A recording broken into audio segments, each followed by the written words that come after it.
ఇంక మంచి చెడ్డ ఏమీ కనిపించదండి ఇంక ధనాపేక్షకి.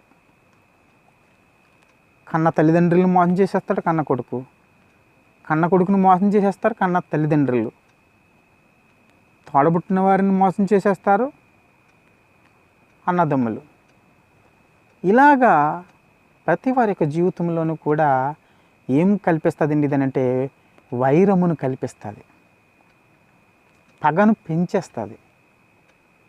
దీని వలన చాలా ప్రమాదం ఉందండి. అందుకు కాబట్టి ఏమంటున్నాడు, కాగా అన్న వస్త్రములు గలవారమై మాత్రమై ఉండి తృప్తి కలిగి ఉందము, సంతుష్టి సహితమైనటువంటి దైవభక్తి గొప్ప లాభసాధనమై ఉన్నది.